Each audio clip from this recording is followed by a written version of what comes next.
I used to spend hours trying to figure out how to even start my next video. I'd start writing scripts, rewrite them, film random shots, and then stare at the timeline hoping a story would magically appear. And sometimes that worked. But most of the times it didn't. The only reason I was struggling was because I didn't have a clear process. So I decided to build one. But it's actually not this complicated. It's just these 6 steps. And I've been refining these across hundreds of projects as a filmmaker. I used it for 6-figure brand campaigns, my first YouTube video that completely blew up, and even one video that made my grandma cry. And it all starts with an idea. And because ideas tend to show up at the most random moments possible, I always try to have somewhere to capture them. Recording 224. And if you're anything like me, you'll collect way more ideas than you ever have time to make. And that creates a different problem. Because how do you know which one to choose? Well, here's a secret. The execution almost always matters more than the idea itself. So instead of asking whether an idea is brilliant, I ask 2 simpler questions. Is there a story in here? And will I still care about this in 2 weeks from now when things get difficult? Watch out, endlessly searching for the perfect idea is a dangerous trap. And I don't plan on getting stuck here. So I pick one idea and commit to it. And then the real work begins. Script writing is probably the part that I struggle with most. Because an idea on its own doesn't tell you where to begin, what to leave out, or what the video is really about. So to help myself find the shape of the story, I ask myself 5 simple questions. What is the situation at the beginning? What does either the character or the audience want? What's the obstacle that's getting in the way of it? What happens that changes something? And where does the story end up? There are also other story structures out there, but the goal remains simple. Find the story that's hidden inside the idea. Because once I have those 5 lines, I dive deeper into each one. And that's where the script starts to form, piece by piece. And it's never a smooth process. I'll get stuck multiple times, step away from it, doubt the whole thing, come back, move things around, and eventually the script gets to a point where I can move forward. It doesn't have to be perfect because I know that it will still change. Because remember this, a film gets made 3 times. First when you write it, then when you film it, and finally when you edit it.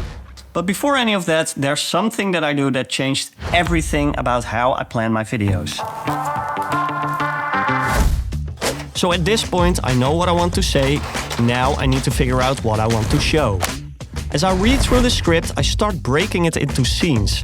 Some things I show literally, others more abstractly or creatively, even if they don't make sense yet. Because trust me, sometimes the stuff that doesn't make any sense now become the best scenes later on in the process.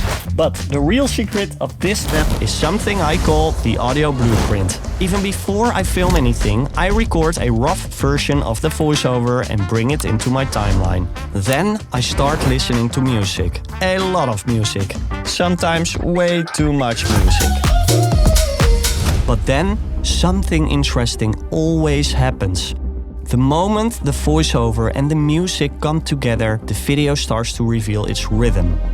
I can suddenly hear where the pacing feels right and where the script still needs to change. And the one question I keep coming back throughout all of this is, what do I want people to feel here? Because once you know that feeling, the visuals become way easier to find.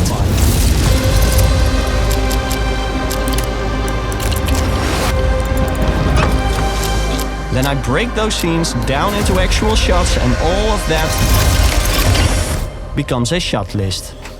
And now I know exactly what I need to film. Which means it's finally time to pick up the camera. One thing people often ask me about is gear. And while it matters, it's also a trap. Because you can spend days comparing lenses and watching videos instead of actually making something. So I try to keep things simple. A key light, a backlight, and sometimes one or a few practicals in the background. Of course you can play with colored lights for mood, but the thing most people overlook is color in the scene itself. Thinking about what you wear, what's on the walls, or what's around you. Contrasting colors create depth and it will make the image pop. And I like to make the colors pop. And when everything looks the way I want to, the real fun begins. Because I take that shot list and start bringing it to life. And man, do I love creative shots. A top-down, point of view, story cam, gimbal shots, a Dutch angle, push-ins, push-outs, smooth shots, or handheld, low angle, high angle. Whoa, okay, well, that can all be great, but the base is actually just 3 simple shots. Wide, medium, close. The wide shows where we are, the medium shows what's happening, and the close-ups brings us into the feeling or details. 3 shots and you can build almost any scene in the world from them. But the shot list is always just a guide, never a rulebook. Some of my favorite shots were never planned. So stay open, stay creative, always embrace your weirdest ideas. And once the last shot is captured, the marathon is waiting. It's time to sit down and fight myself on this one. The audio blueprint already laid the foundation and now I have to fill it in. But it's never easy. And so the real battle begins. First, I build the rough shape of the edit. Find the best takes, put them in the best possible order, and search for the rhythm.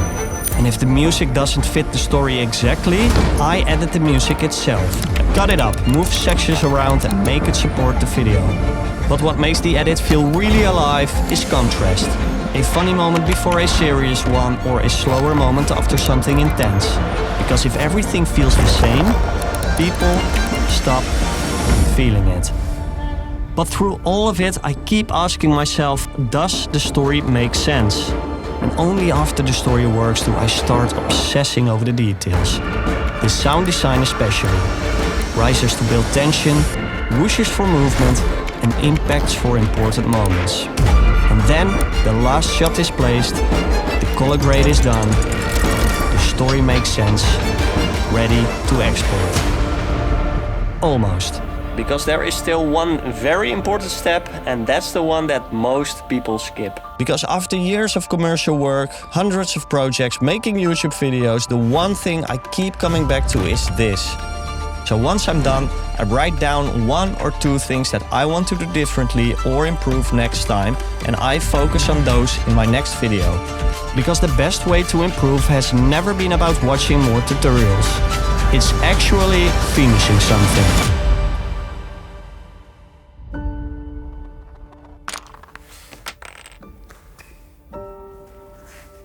So yeah, this is the part where I should probably tell you about what I've been building behind the scenes. Because what I showed you here is of course a simplified version of my video making process. And over the last 6 months, I've been turning this process into a full course called the Story Flow Process. And inside of it, I guide you through the entire process step by step while also showing you the real raw behind the scenes of how I actually make videos like this. So basically I'm bringing you along with every decision I make and all the challenges along the way. So the link is in the description if you want to check it out. But either way, please remember that the real point of this video is bigger than any course can teach you. Which is that you don't have to figure out the whole video before you start making it. Because every time you turn your idea into a script into visuals, and those visuals into a finished video, you learn. You start by making better choices, you trust your ideas a little more, and you become a better storyteller. So whatever you do, go create something.